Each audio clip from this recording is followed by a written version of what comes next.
ഞങ്ങളുടെ കമ്പനിയുടെ എല്ലാ ഡീറ്റെയിലും പുറത്തുവിടാൻ തയ്യാറാണ്. ഇന്നിവിടെ ആരോപണ വിധേയം നിൽക്കുന്ന അല്ലെങ്കിൽ ഇവിടെ തർക്കം തുടങ്ങിയത് വീണ വിജയനുമായി ബന്ധപ്പെട്ട പ്രശ്നത്തിലാണല്ലോ.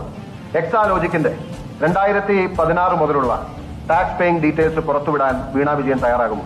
അതല്ലെങ്കിൽ ഞാൻ അവരോട് ചോദിക്കുന്നില്ല. CPM സംസ്ഥാന സെക്രട്ടേറിയറ്റ് ആണല്ലോ അവരെ ഏറ്റെടുത്തിരിക്കുന്നത്. CPM സംസ്ഥാന സെക്രട്ടറിയോട് ഞാൻ ചോദിക്കുന്നു, ഞാൻ എന്റെ എല്ലാ രേഖകളും പുറത്തുവിടാം. നിങ്ങൾ വിജിലൻസ് കേസോ, നിങ്ങൾ ED കേസോ, നിങ്ങൾ ഏത് കേസും ഏത് ഏജൻസി വേണമെങ്കിലും അന്വേഷിച്ചോളൂ. I am least bothered. I challenge U.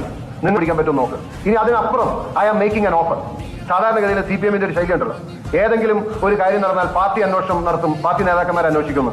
ഞാൻ കേരള പൊതുസമൂഹത്തിന് മുമ്പിൽ പറയുന്നു, CPM എന്ന പാർട്ടി ഇന്നലെ എനിക്കെതിരെ, എന്റെ സ്ഥാപനത്തിനെതിരെ ഉന്നയിച്ച ആരോപണം അത് പരിശോധിക്കാൻ CPMനെ ഞാൻ വെല്ലുവിളിക്കുകയാണ്. I am agreeing to a point. CPM can depute a leader. ഏതെങ്കിലും നേതാവ് ആരെങ്കിലും വിട്ടാൽ ഞാൻ അംഗീകരിക്കില്ല. ഞാൻ പ്രപ്പോസ് ചെയ്യുന്നത് തോമസ് ഐസക്കിനെയാണ്. മിനിമം ഇന്റഗ്രിറ്റി ഉള്ള ഒരാൾ, മിനിമം ഇന്റഗ്രിറ്റി ഉള്ള എക്കണോമിക് അല്ലെങ്കിൽ കണക്ക് പരിശോധിക്കാൻ അറിയാവുന്ന ഒരാൾ CPM സംസ്ഥാന സെക്രട്ടേറിയറ്റ് ഡെപ്യൂട്ടി ആണെന്നുണ്ടെങ്കിൽ യു ക്യാൻ ചെക്ക് ഓൾ അവർ അക്കൗണ്ട്സ്.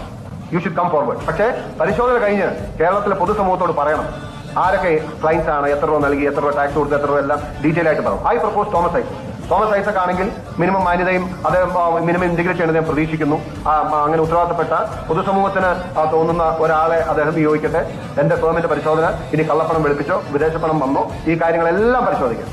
ഞാൻ പിന്നെ ഒരു കാര്യം കൂടി പറയാൻ ആഗ്രഹിക്കുന്നു. നമ്മൾ ഒന്നുകൂടി കാണേണ്ട വരും എന്താണ് അതിന് നമസ്കാരം.